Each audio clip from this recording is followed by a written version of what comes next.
আল্লাহ তাআলা কোরআনুল কারীমের মধ্যে সূরা মুলুকের 2 নং আয়াতে যে আয়াতটা বললেন, শাকিক বলকি ওই আয়াতে কারিমা পড়লেন।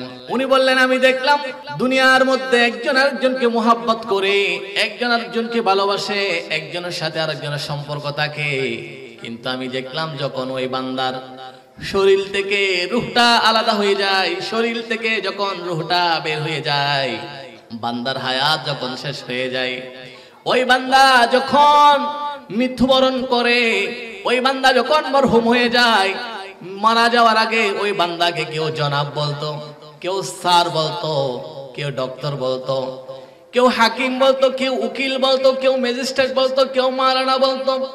কিন্তু বান্দার শরীর থেকে যখন রূহটা বের হয়ে যায়, ওই বান্দাকে আর কোনো সন্তান গিয়ে বাবা বলে ডাকে না, ওই বান্দাকে আর কোনো স্ত্রী স্বামী বলে ডাকে না, ওই বান্দাকে কোনো পিতা আর পুত্র বলে ডাকে না।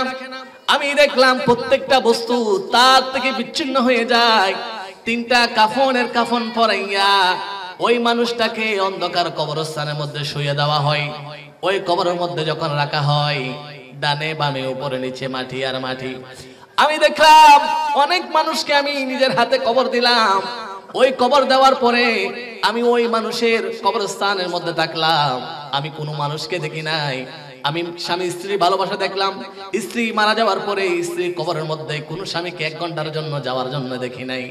আমি পিতা পুত্র ভালোবাসা দেখলাম, পিতা মারা যাওয়ার পরে পুত্র পিতার কবরের মধ্যে আধা ঘন্টার জন্য 20 মিনিটের জন্য যাওয়ার জন্য এমন পুত্র আমি দেখি নাই। আমি নেতা কর্মীর ভালোবাসা দেখলাম, কোন নেতা মারা যাওয়ার পরে কোন কর্মী তার কবরের মধ্যে স্লোগান দিয়েছে এমন কর্মী আমি দেখি নাই।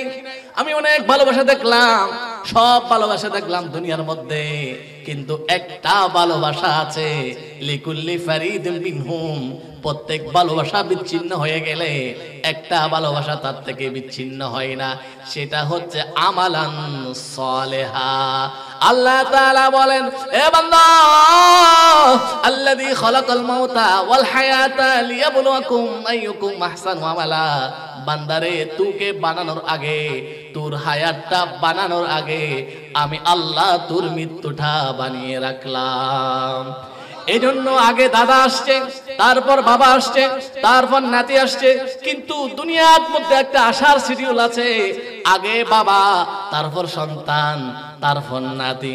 কিন্তু দুনিয়া থেকে যাওয়ার সময় দেখা যায় দাদা আছে দুনিয়ায়, নাতি গেল কবরে, বাবা আছে দুনিয়ায়, সন্তান গেল কবরে।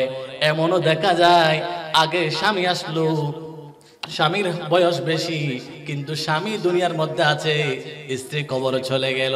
অনেককে দেখা যায় স্বামী আছে স্ত্রী কবরে, আবার স্ত্রী আছে স্বামী কবরে। এজন্য আল্লাহ তাআলা বলেন, আল্লাযী খালাকাল মাউতা ওয়াল হায়াতা লিয়াবলুয়াকুম আইয়ুকুম আহসানু আমালা। এ বান্দা, তোর মৃত্যুটা বানানোর আগে আমি তোর হায়াতটা বানালাম।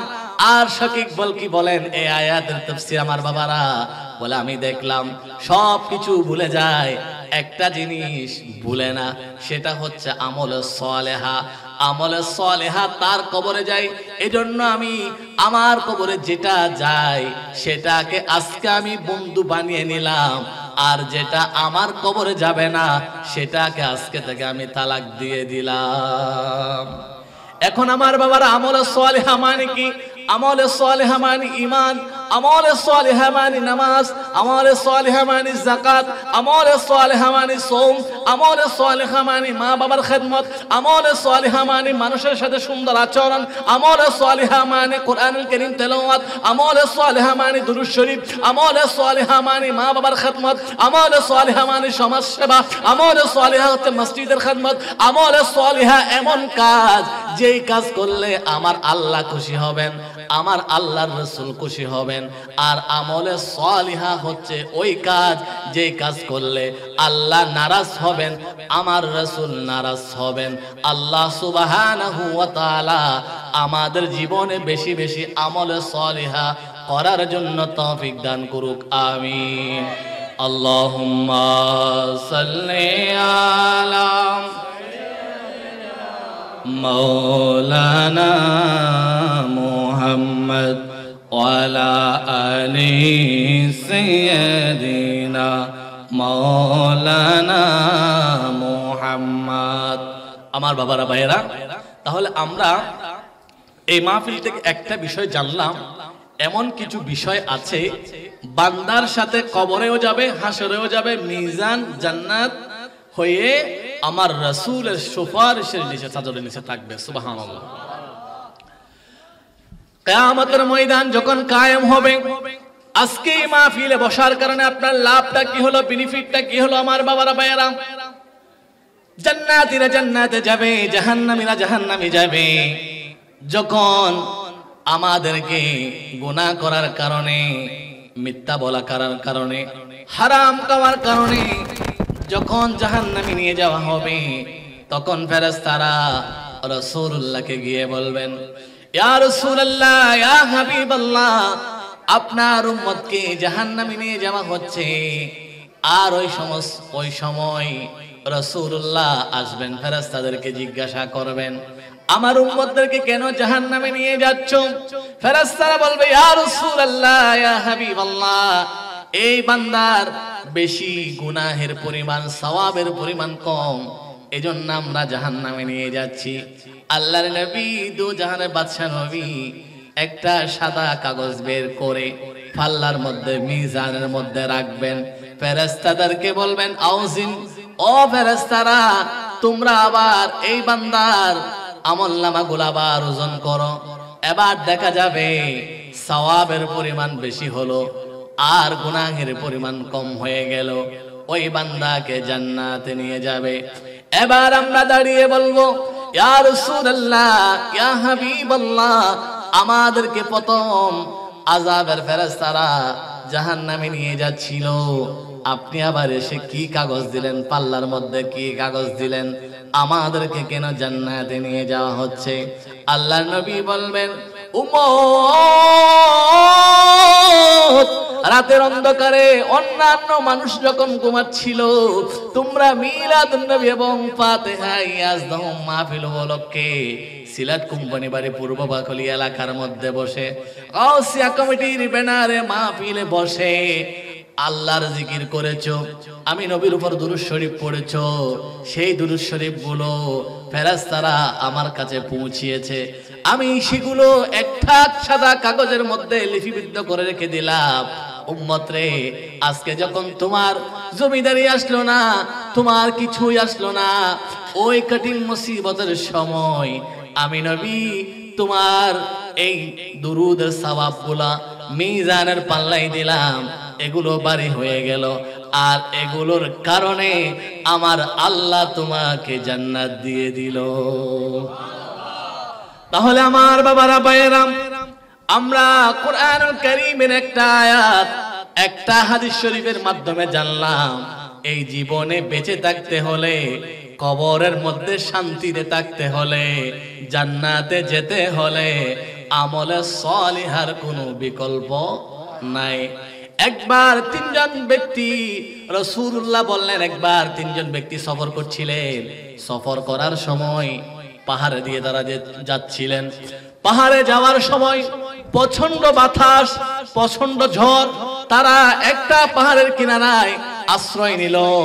ওই পাহাড়ের কিনারায় আশ্রয় নেওয়ার পরে তাদের যে একটা মুখ ছিল, ঢোকার সময় একটা দরজা ছিল, ওই দরজাটা বন্ধ হয়ে গেল।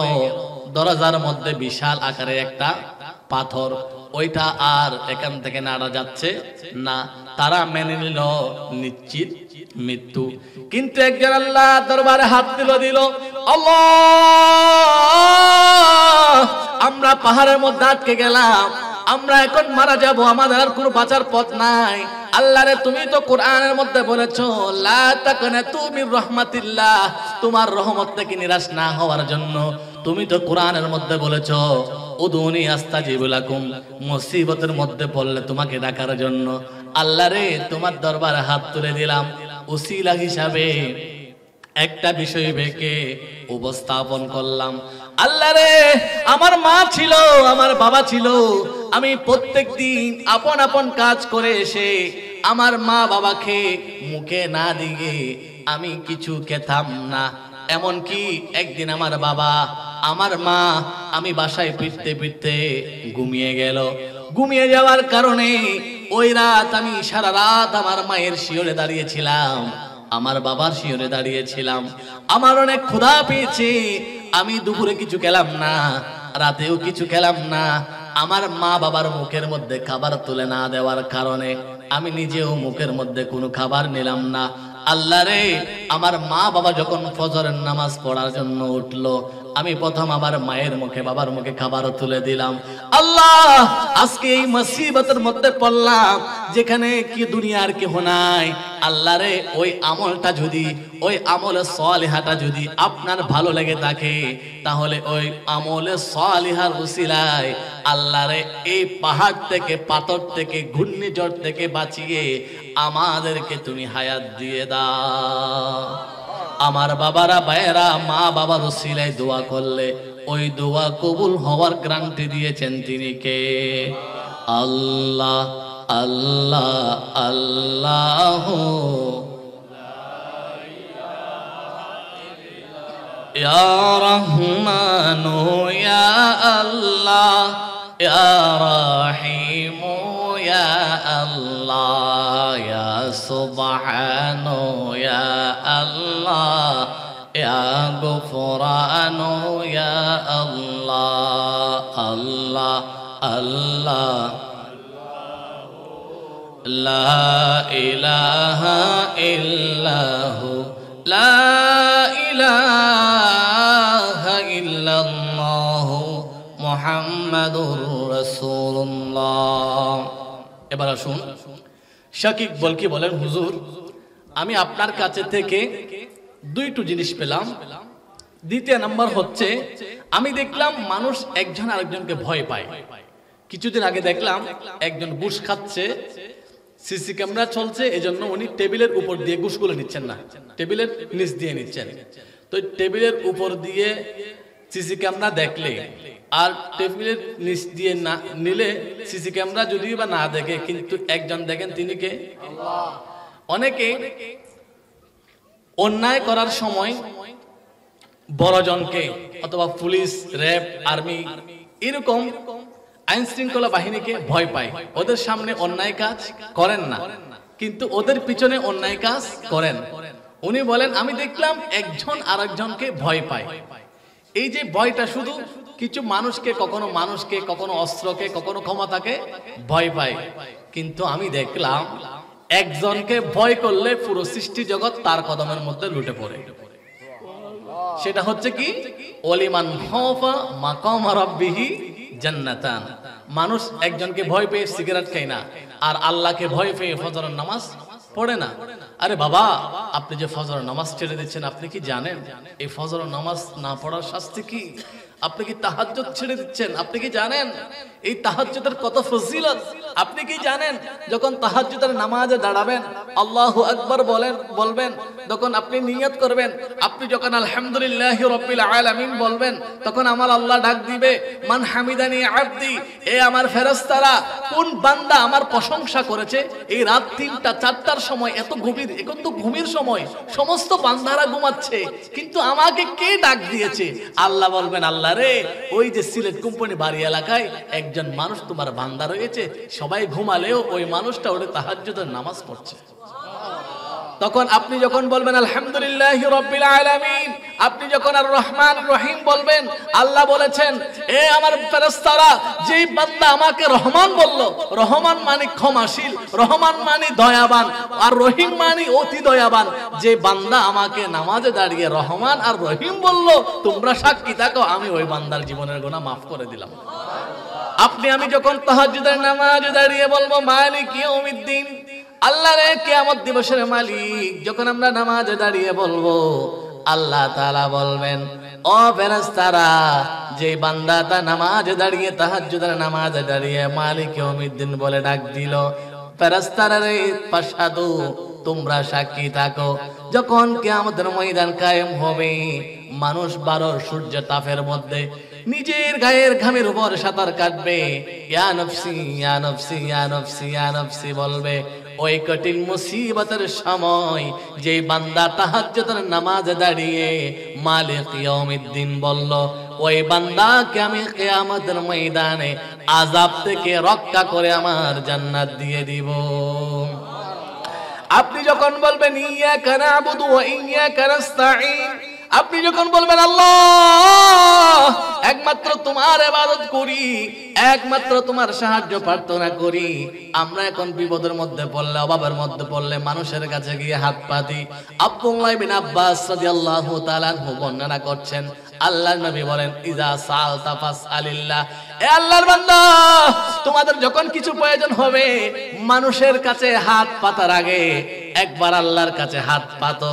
আর আল্লাহর কাছে যদি হাত পাতো, ওয়াইযা সাআলতা ফাসআলিল্লাহ, আল্লাহর কাছে যদি হাত পাতো কি হবে জানোনি?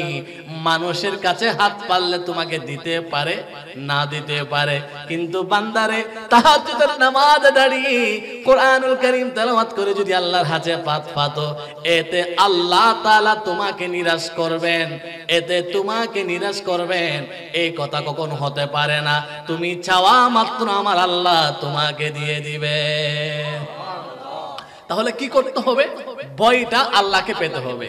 আল্লাহকে যদি ভয় পাই তাহলে দুনিয়ার সব ভয় চলে আসবে। তাহলে আপনি যদি আল্লাহকে ভয় পাওয়ার মতো পান, পুরো সৃষ্টি জগৎ আপনার কদমে লুটে পড়বে। আমরা জানি এই বাংলার জমিনে অনেক ওলি আল্লাহ এসেছেন।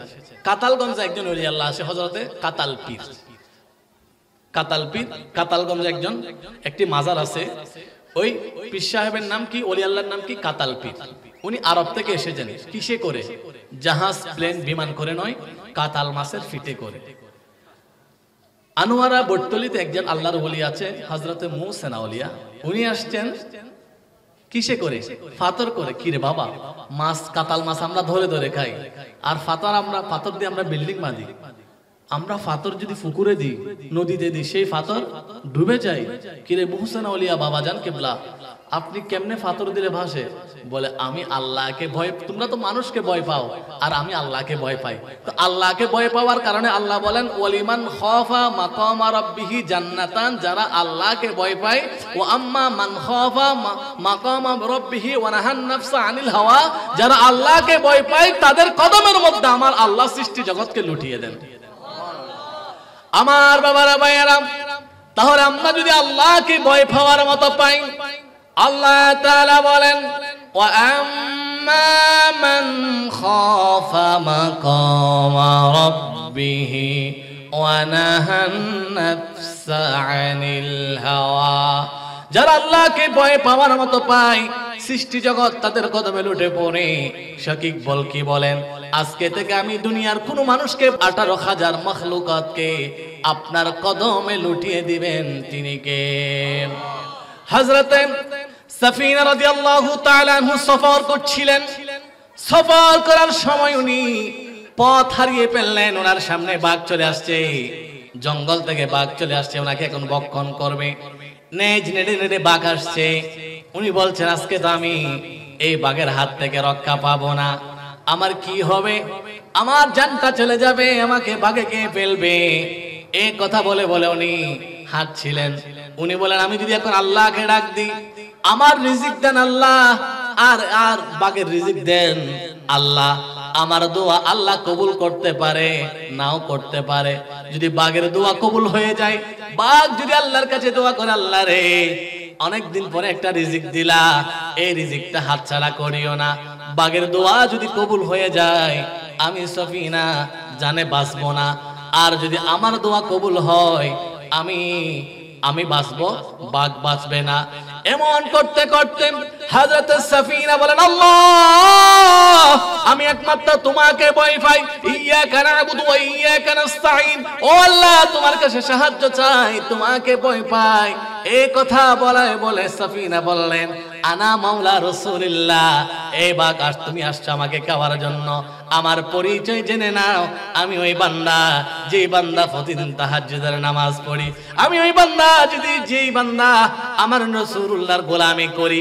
রাসূলুল্লাহর গোলাম কথা শোনার সাথে সাথে ওয়াকাফা, বাঘ নেজনাড়া বন্ধ করে দিল। বাঘ যেন সাফিনার সামনে এসে বলল, ও সাফিনা, নবীর গোলাম পরিচয় দিয়েছ, আর কোনো ভয় নাই, তুমি যেখানে যাবে আমি বাঘ তোমাকে পাহারা দিয়ে সেখানে দিয়ে আসবো। তাহলে আল্লাহকে ভয় করার কারণে এক নম্বরে দুনিয়ার সৃষ্টি জগৎ বান্দার অনুগত হয়ে যায়। এমনকি একটা পাথর যার কোনো প্রাণ নাই, কিন্তু বান্দা আল্লাহকে ভয় করার কারণে পাথর পর্যন্ত ওই বান্দার অনুগত হয়ে যায়। অনুগত যিনি করে দেন তিনি কে? তাহলে আজকের মাহফিল থেকে আমাদের 2 নম্বর সবক হচ্ছে আমরা বেশি বেশি ভয় পাবো কাকে? আল্লাহকে ভয় পাওয়ার পুরস্কার আসেনি? কেমন আছে? সূরা রহমানের 46 নং আয়াতে বলেন, ওয়ালিমান খাফা মাকাম রাব্বিহি জান্নাতান। যারা আল্লাহকে ভয় পায়, দুনিয়াতে তো আল্লাহ তাদেরকে নিয়ামত দেন, কবরে গেলে আল্লাহ তাদেরকে 2টো জান্নাত দেন। একজন ব্যক্তি ফারুক আজমের জামানায় ইন্তেকাল করলেন। ইন্তেকাল করার পরে ফারুক আজম তার কবরে গেলেন। তার কবরে গিয়ে জিয়ারত করলেন, দোয়া করলেন। কবরের ভিতর থেকে ওই বান্দা ফারুক আজমের সাথে কথা বলা শুরু করে দিলেন। মজার বিষয় হচ্ছে হাদিস শরীফ যে কিতাবের মধ্যে লিখেছেন ওই কিতাবটা সুন্নির কিতাব নয়, এটা ওয়াহাবির কিতাব। এই কিতাবের নাম হায়াতুস সাহাবা, লিখেছেন ইউসুফ কান্দলবি। এটা আমি সংকলন করেছি মিশর মাকতাবাতুল আজহারের ছাপা 3য় খণ্ডের 371 পৃষ্ঠার মধ্যে। এই হাদিস শরীফ পুট করেছেন আল্লাহর এক বান্দা, আল্লাহর ওলি কবর ভিতর থেকে ফারুক আজমের সাথে কথা বলা শুরু করছেন। ফারুক আজম যখন বলছেন, এ ফাতা, এ আল্লাহর বান্দা, তুমি কেমন আছো, তোমার কি অবস্থা? ওই যুবকটা কবরের ভিতর থেকে ফারুক আজমকে জবাব দিচ্ছেন, ও ফারুক আজম, আপনি আমার কবর জিয়ারত করেছেন, আমার জন্য দোয়া করেছেন, আমার কি অবস্থা জিজ্ঞাসা করছেন। আপনি কি জানেন কদ আতিনিহিমা, আমাকে কবরে রাখার সাথে সাথে ফিল জান্নাতি মাররাতাইন, আমাকে আমার আল্লাহকে ভয় পাওয়ার কারণে আমার আল্লাহ আমাকে 2টো জান্নাত দিয়েছেন। তাহলে আমার এই টপিকের 2য় পয়েন্টের শিক্ষণীয় বিষয় হচ্ছে, আপনি যদি সদা সর্বদা আল্লাহকে ভয় পান, আমার আল্লাহ দুনিয়ার মধ্যে আপনাকে সব কিছু থেকে হেফাজত করবেন, মরার পরে আপনাকে কবরে 2টো জান্নাত দিবেন, হাসরের ময়দানে আমার নবীর শাফাআতের চাদরের নিচে আপনাকে স্থান দিবেন। তাহলে 3 কাল, ইহকাল, কবরের জগৎ এবং কিয়ামতের জগৎ, 3 জগৎ আপনি পার হচ্ছেন একটা আমলের বিনিময়ে। সেই আমলটা হচ্ছে কি? আল্লাহর ভয়। আল্লাহর ভয় আমাদের থাকা চাই। আল্লাহ সুবহানাহু ওয়া তাআলাকে বেশি বেশি ভয় পেয়ে, দুনিয়ার কোনো মানুষকে ভয় না পেয়ে একমাত্র আল্লাহকে ভয় পাওয়ার জন্য আল্লাহ আমাদের কবুল করুন। সকলে বলি আমিন। আল্লাহুম্মা সাল্লি মাওলানা মুহাম্মদ ওয়ালা আলি সাইয়্যিদিনা মাওলানা মুহাম্মদ। এবার শাকিক বল কি বলেন? হুজুর, আমি 3 নম্বর আপনার কাছ থেকে যেটা শিখেছি, যেটা জেনেছি, সেটা হচ্ছে মানুষ অহংকার করে ব্যাংকের মধ্যে যখন সঞ্চয় বেশি করেন তখন মানুষ বলে আমার নামে 1 কোটি টাকা জমা হয়ে গেল, আমার আর এই দুনিয়ার মধ্যে কোনো চিন্তা নাই। মানুষ যখন নিজের জন্য সম্পদের পাহাড় করে ফেলে, মানুষ তখন বলে আমার আর কোনো চিন্তা নাই, আমার অনেক কিছু আছে।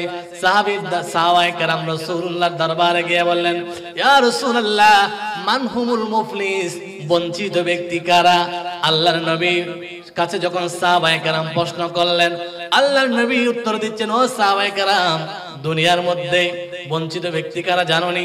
তাদের কোনো নামাজের সওয়াব নাই, সৎকার সওয়াব নাই, সুন্দর আচরণের সওয়াব নাই, যাদের কোনো দুরুদের সওয়াব নাই, ওই সমস্ত মানুষ হচ্ছে বঞ্চিত মানুষ। কেমন? আল্লাহ তাআলা কোরআনুল কারীমের মধ্যে বলেন, মা ইনদাকুম ইয়ানফাদু ওয়া মা ইনদাল্লাহি বাক। আমরা মনে করছি দুনিয়ার হাজার সম্পদ আমাদের আছে, আর আল্লাহ তাআলা বলেন মা ইনদাকুম ইয়ানফাদু, বান্দারে তুমি যদি মারা যাবার সময় 1000 কোটি রেখে মারা যাও, এই 1000 কোটি টাকা তুমি বুক করতে পারো নাই, কিন্তু তোমাকে হিসাব দিতে হবে। এজন্য যেগুলো আল্লাহর জন্য করেছো এগুলো বাকি আছে, আর যেগুলো নিজের জন্য করেছো এগুলো নিঃশেষ হয়ে গিয়েছে। তাহলে 3 নম্বরের মধ্যে আমরা পেলাম কি?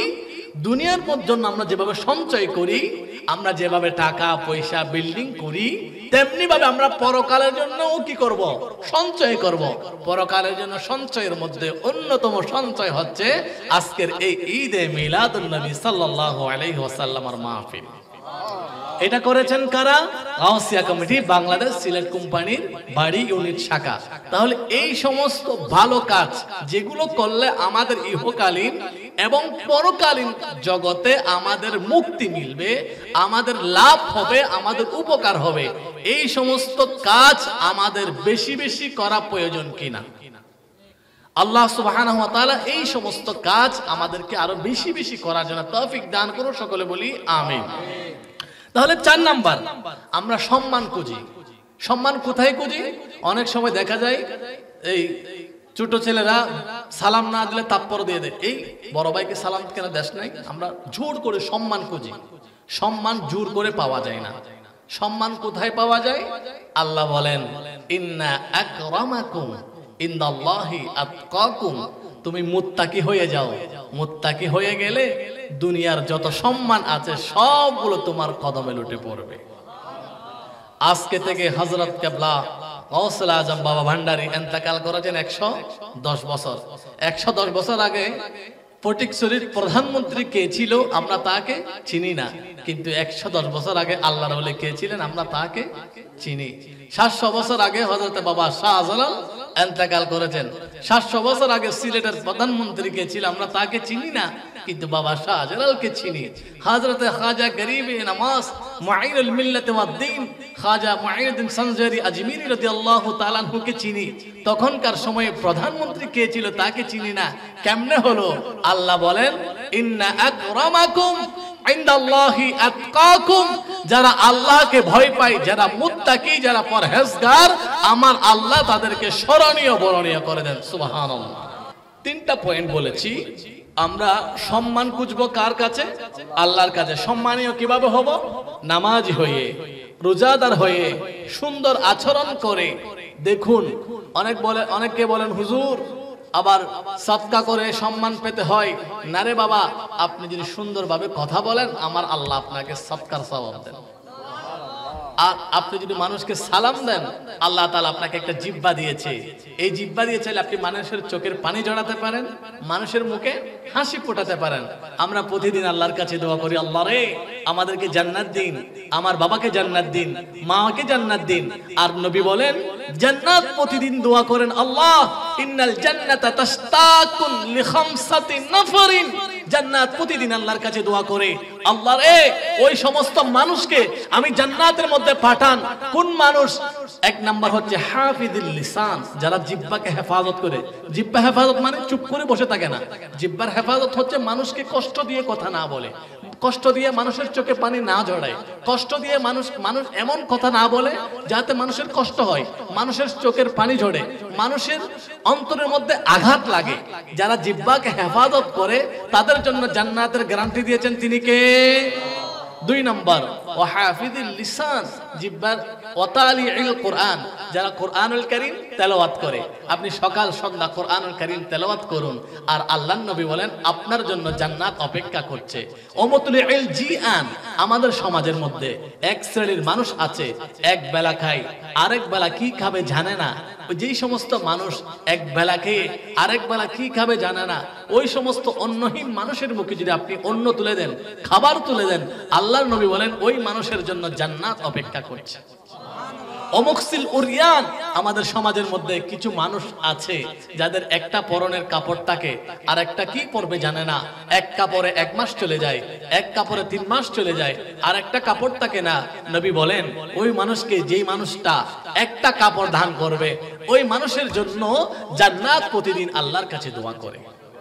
5 নাম্বার হচ্ছে ওমান সাল্লাল্লাহু আলা হাবিবির রহমান, যে ব্যক্তি সদা সর্বদা আমার নবীর উপর দুরূদ শরীফ পড়বে, ওই বান্দার জন্য জান্নাত আল্লাহর কাছে দোয়া করে। আল্লাহ, যেই বান্দা দুনিয়ার মধ্যে রাসূলুল্লাহর উপর দুরূদ শরীফ পড়ে, ওই মানুষটাকে আমি জান্নাতের মধ্যে তুমি পাঠিয়ে দিও। 4 নাম্বার হচ্ছে আমরা মানুষকে শত্রু ভাবি, আমরা ভাইকে শত্রু ভাবি। উনি বললেন আমি যখন কোরআনকে এভাবে হাতে নিলাম, আমি জিজ্ঞাসা করলাম হে কোরআন আমার শত্রুকে? অনেক সময় আমরা শত্রু খোঁজার জন্য গোয়েন্দা খুঁজি, গোয়েন্দা লাগিয়ে দিই, এখানে আমার শত্রু কে কে আছে বের করতে হবে। কিন্তু উনি কি করছেন, গোয়েন্দা না দিয়ে এভাবে কোরআন নিলেন, কোরআনের মধ্যে উনি বলেন আমার শত্রুকে এ কোরআন তুমি বের করে দাও।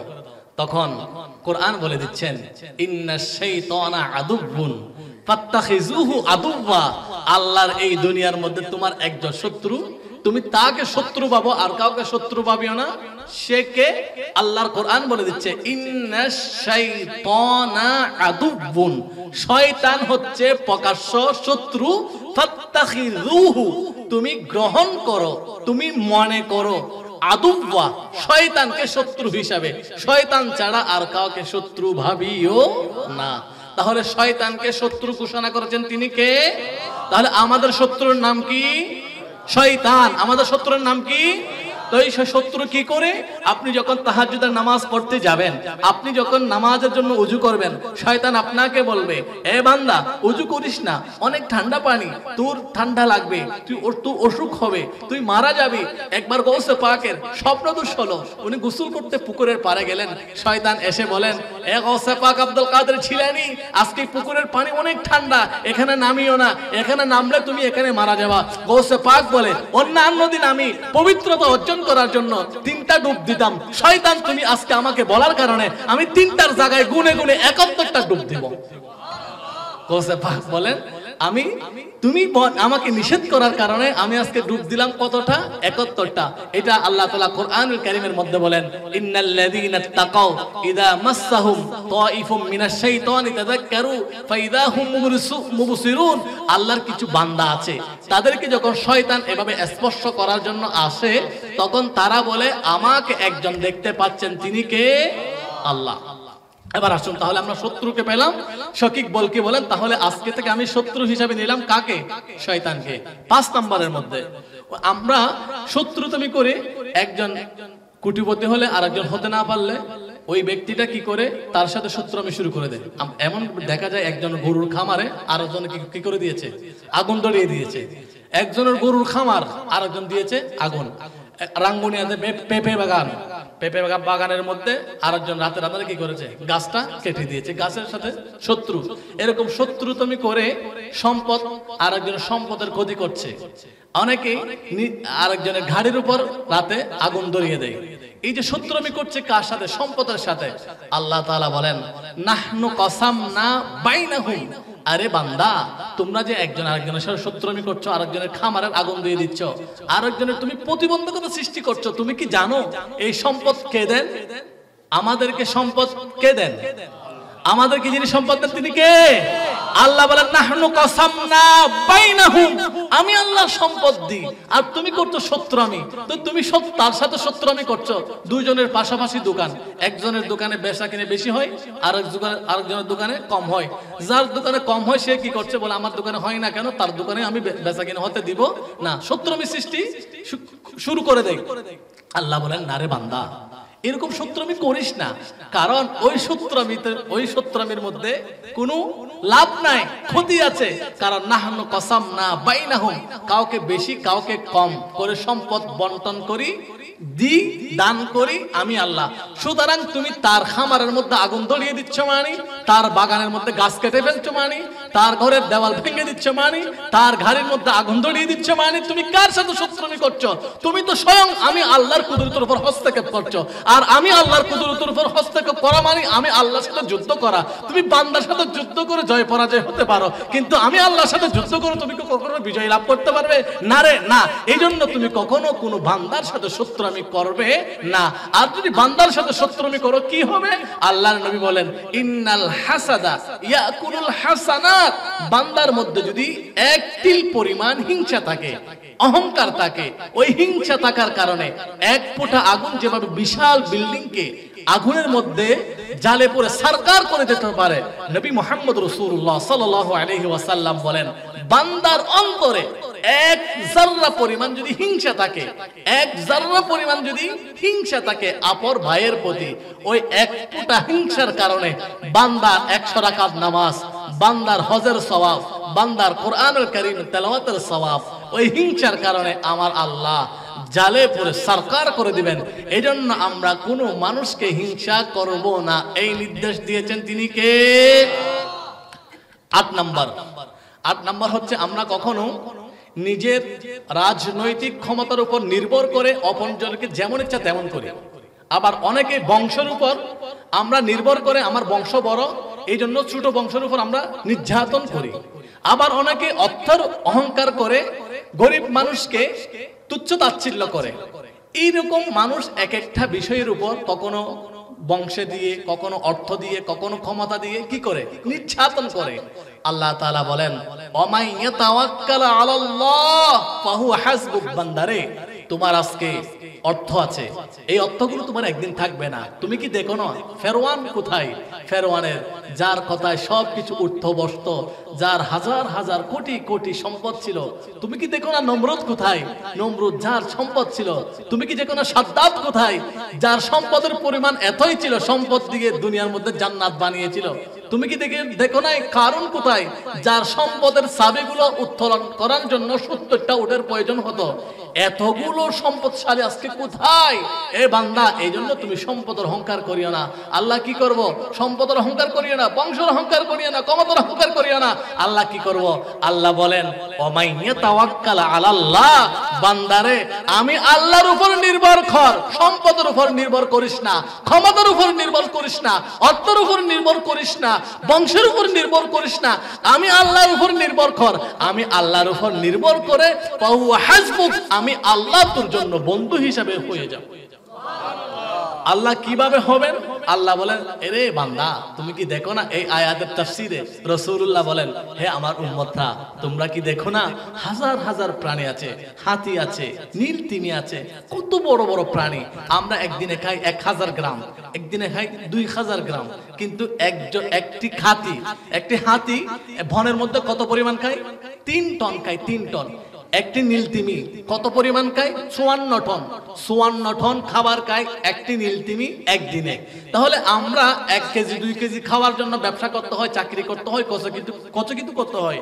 কিন্তু হাতি এই যে এত খাওয়ার জন্য কোনো চাকরি ব্যবসা বাণিজ্য করে না।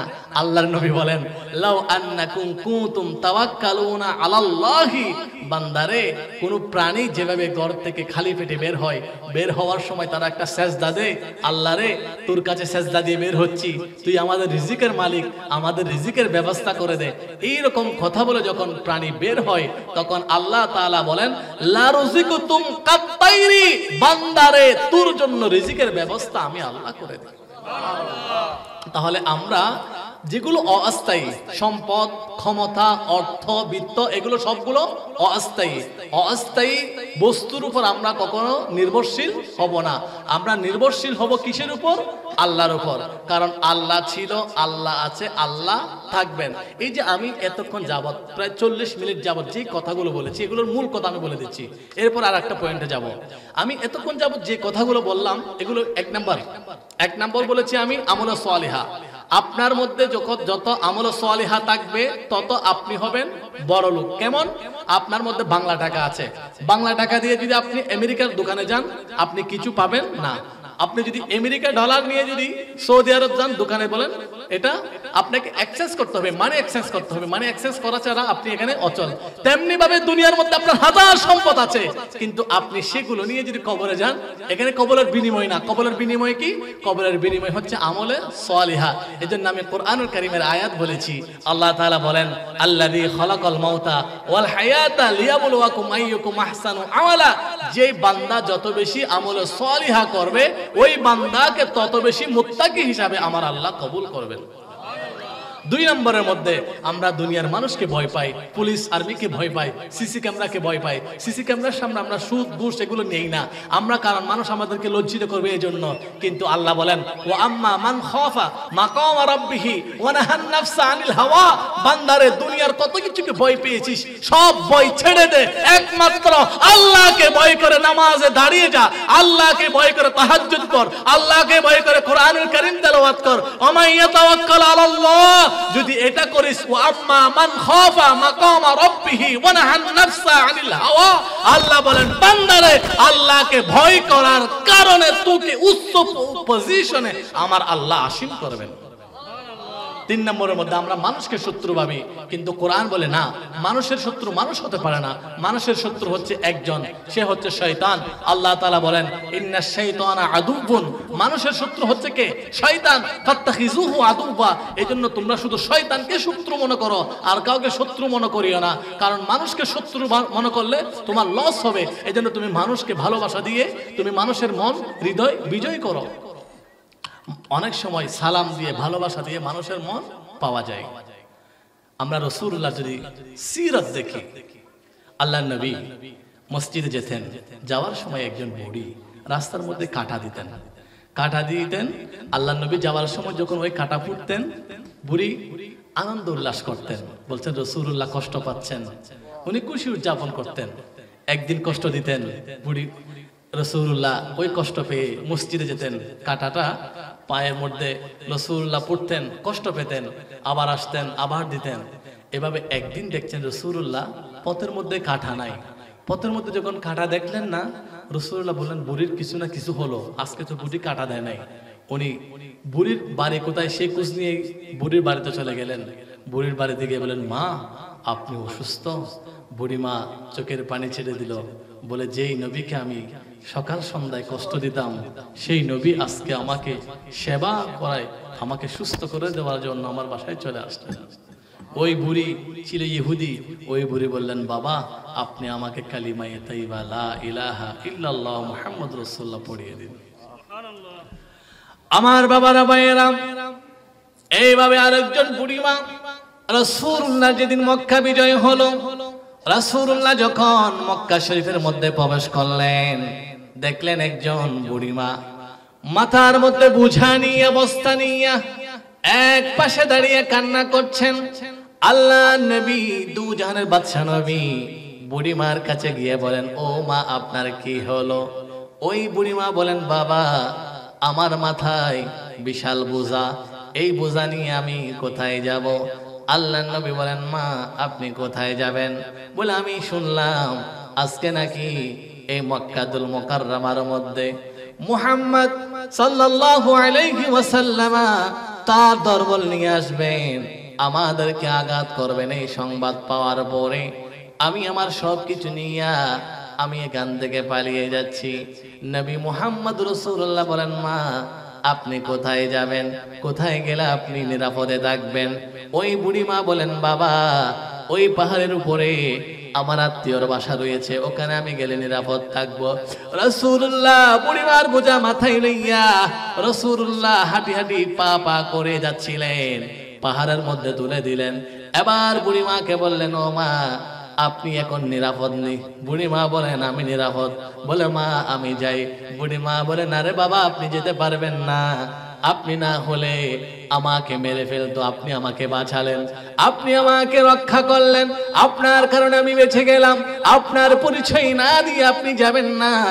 এ কথা বলার পরে রাসূলুল্লাহ চোখের পানি ছেড়ে দিয়ে বলেন মারে ও মা, ও বুড়িমা আপনি যার বয়ে মক্কা শরীফ পালিয়ে যাচ্ছেন, আমি হচ্ছি সেই মুহাম্মাদুর রাসূলুল্লাহ। ওই বুড়ির মাথায় যেন আকাশ ভেঙে পড়লো, বলে বাবা আমি যে শুনলাম মুহাম্মদ সাল্লাল্লাহু আলাইহি ওয়াসাল্লাম মানুষের উপর অত্যাচার করে। আল্লাহর নবী বলেন না না মা আপনি যেটা শুনেছেন সেটা ভুল শুনেছেন। রাসূলুল্লাহ কারো উপর অত্যাচার করে না, রাসূলুল্লাহ মানুষের ঈমান যেভাবে হেফাজত করে জান মালকে হেফাজত করে। এইজন্য বুড়ি মা বলে দিচ্ছেন বাবা আমি 1 ঘন্টা আগে জানতাম, 1 ঘন্টা আমি আগে যেটা বিশ্বাস করতাম সেটা থেকে আমি এখন ফিরে আসছি। আমি বুড়ি সাক্ষ্য দিচ্ছি পুরো পৃথিবীর ক্ষমতা যদি, পৃথিবীর রাজত্ব যদি আপনার হাতে দেওয়া হয়, আপনার হাতে সব, শুধু মানুষ নয় সব প্রাণী পঞ্জত্ব আপনার হাতে নিরাপদ থাকবে। আর দেরি করবেন না, আমাকে কালিমা পড়িয়ে আমাকে মুসলমান বানিয়ে দিন। আমার বাবারা আপনার ভালোবাসা দিয়ে, মায়া দিয়ে, মমতা দিয়ে হাজার শত্রুকে বন্ধু করা যায়। এটা হচ্ছে রাসূলুল্লাহর আদর্শ, এটাই হচ্ছে গৌসে পাকের আদর্শ। কারণ আমরা কোরআনের মধ্যে দেখি লাইসা কামিসলিহি শাইউন ফিল আরদি ওয়ালা ফিস সামা, আল্লাহর এই আসমান এবং জমিনের মধ্যে আল্লাহর কোনো মিসাল নাই, আল্লাহর কোনো উদাহরণ নাই, আল্লাহর কোনো পিতা নাই, মাতা নাই, আত্মীয় নাই, স্বজন নাই, পুত্র নাই, স্ত্রী নাই। আল্লাহ তাআলা বলেন লাম ইয়ালিদ ওয়া লাম ইউলাদ ওয়া লাম ইয়াকুল লাহু কুফুয়ান আহাদ। আল্লাহ কাউকে জন্ম দেন না, কারো হতে জন্মগ্রহণ করেন না। আল্লাহ তাআলার কোনো শরীক নাই, লা মাসলা লাহু ওয়া লা মাসিলা লাহু ওয়া লা জিদ্দা লাহু ওয়া লা নিদ্দা লাহু। আল্লাহ তাআলার কোনো শরীক নাই। আল্লাহ তাআলা একজন অদ্বিতীয়। আল্লাহ যেভাবে অদ্বিতীয়, আল্লাহর কোনো যেভাবে মিসাল নাই। আল্লাহ তাআলার পেয়ারা হাবিব মিশকাত শরীফের 172 নং পৃষ্ঠার মধ্যে এই হাদিস শরীফ রয়েছে। আল্লাহর নবী বলেন আইয়ুকুম মিসলি, আইয়ুকুম মিসলি, তোমরা কে আছো আমার মতো? এই সৃষ্টির মধ্যে আমি নবীর মতো কেহ নাই, আমি নবীর মতো কেহ নাই। কিভাবে কেহ নাই? রাসূলুল্লাহ রোজা রাখতেন, সোমে বেসাল রাখতেন। সোমে বেসাল মানে সেহরি সারা, ইফতার সারা রোজা। একদিন রোজা, 2 দিন রোজা, 3 দিন রোজা, একেবারে 4 দিন 5 দিন 7 দিন পর্যন্ত রোজা। এভাবে যখন রোজা রাখতেন আল্লাহর নবীকে দেখে দেখে সাহাবায়ে কেরাম সোমে বেসাল রাখা শুরু করে দিলেন। একজন সাহাবী সাহারি খেলেন না, ইফতার করলেন না, এরপরের দিন আবার রোজা রাখলেন, বেহুশ হয়ে পড়ে গেল। আল্লাহর নবী দেখলেন সাহাবী বেহুশ হয়ে পড়ে গেলেন। আল্লাহর নবী জিজ্ঞাসা করলেন, এ সাহাবী তার কি হলো? সাহাবায়ে কেরাম বললেন, ইয়া রাসূলুল্লাহ, এই মানুষটা না খেয়ে রোজা রাখছেন, সোমে বেসাল রাখছেন, এই কারণে বেহুশ হয়ে পড়ে গেলেন। এবার আল্লাহর নবী বলেন আইয়ুকুম মিসলি, কে আছো তোমরা আমার মতো? ইন্নী আলামু মা লা তা'লামুন, ইন্নী আরা মা লা তারান। তোমরা কেহ আমার মতো নয়, আমি নবী তোমাদের কারো মতো নই। আমার মতো করে আল্লাহ তাআলা আর কাউকে সৃষ্টি করেন নাই। তোমরা কেহ আমি নবীর মতো নয়। কি রকম? আল্লাহর নবী যে রাস্তা দিয়ে হেঁটে যেতেন ওই রাস্তা দিয়ে সুঘ্রাণ বের হতো। আমরা যখন রাতের আঁধারে ঘরের মধ্যে ঢুকি আমাদের লাইট দিতে হয়। মা আয়েশা সিদ্দিকা বলেন, কেমন মা আয়েশা জানেননি? একদিন মদিনা মনুপাড়ার মধ্যে কোনো বৃষ্টি হচ্ছেন না, অনেক খরা, কোনো বৃষ্টি হচ্ছে না। মা আয়েশা সিদ্দিকার কাছে গিয়ে বললেন, ও আল্লাহর নবীর জাওজা উম্মাহাতুল মুমিনিন, মদিনা শরীফের মধ্যে কোনো বৃষ্টি নাই। মা আয়েশা সিদ্দিকা বলেন, তোমরা গিয়া মদিনা শরীফের মধ্যে আমার রাসূল পাকের রওজার উপরে একটু ছিদ্র করে দাও, কারণ আমার নবীকে আসমান অনেকদিন দেখতে পাচ্ছেন না, এজন্য আসমান অভিমান করে বৃষ্টি দিচ্ছেন না। মা আয়েশা সিদ্দিকা বলার সাথে সাথে এখন রাসূলুল্লাহ রওজা পাকের উপর ছিদ্র আছে একটা, ওই ছিদ্র করে দেওয়ার সাথে সাথে আসমান যখন রাসূলুল্লাহ রওজা পাক দেখলেন সাথে সাথে বৃষ্টি দিয়ে ভরপুর করে দিলেন। এমন মুফতি, এমন মুহাদ্দিসা, এমন মুফাসসিরা মা আয়েশা সিদ্দিকা রাদিয়াল্লাহু তাআলা আনহা বর্ণনা করছেন, আমার ঘরে যখন নবী প্রবেশ করতেন তখন কোনো লাইট লাগতো না। একটা সুই যদি আমি হারিয়ে ফেলতাম ওই সুই আমি অন্ধকারের মধ্যে খুঁজে পেতাম। হযরত শাকিক বলকি রাদিয়াল্লাহু তাআলা আনহুর কাছে আমরা পেলাম 8টা চরিত্র। হাতেম আল আসম বলেন, কোরআনুল কারীমের মূল কথা, মূল পয়েন্ট, মূল সারমর্ম হচ্ছে 8টা, যে 8টা আমি বলেছি। 1 নাম্বার আল্লাযী খালাকাল মাউতা ওয়াল হায়াতা লিয়াবলুয়াকুম আইয়ুকুম আহসানু আমালা। 2 নম্বর হচ্ছে ওয়া আম্মা মান খাফা মাকাম রাব্বিহি ওয়া নাহান নাফসা আনিল হাওয়া। আমি কথা রিপিট করছি না, শুধু আয়াতটুকু বলে দিচ্ছি। 3 নম্বর হচ্ছে ওয়ালিমান খাফা মাকাম রাব্বিহি জান্নাতান। 4 নম্বর হচ্ছে মা ইনদাকুম ইয়ানফাদু ওয়া মা ইনদাল্লাহি বাক। 6 নম্বর হচ্ছে ওয়া আম্মা মান খাফা মাকাম রাব্বিহি ওয়া নাহান নাফসা আনিল হাওয়া। 7 নম্বর হচ্ছে ওয়া মাইয়া তাওয়াক্কাল আলাল্লাহি ফাহুয়া হাসবু। 8 নম্বর হচ্ছে ওয়ালিমান খাফা মাকাম রাব্বিহি জান্নাতান। একবার কি আল্লাহু আকবার বলা যাবে না? ওয়াজ অনেক রকমের হয়। আমি এতক্ষণ যাবত যেটা করেছি সেটা হচ্ছে কোরআন এবং সুন্নাহর আলোকে। এই জন্য আমি পটপটি 8টা আয়াত আপনাদের খেদমতে বলে দিয়েছি। এখানে 8টা আয়াতের আলোকে আমি অনেক হাদিস শরীফ কোট করেছি, অনেক হাদিস শরীফ, প্রায় 13টা হাদিস শরীফ আপনাদের খেদমতে বলেছি। আল্লাহ সুবহানাহু ওয়া তাআলা যে আলোচনাটা আমি করলাম এবং আজকের মাহফিলের প্রধান মেহমান যে আলোচনা করবেন, এগুলোর উপর আমাদের প্রত্যেককে আমল করার জন্য তৌফিক দান করুক। সকলে বলি আমিন। আর একটু মুহাব্বতের আওয়াজে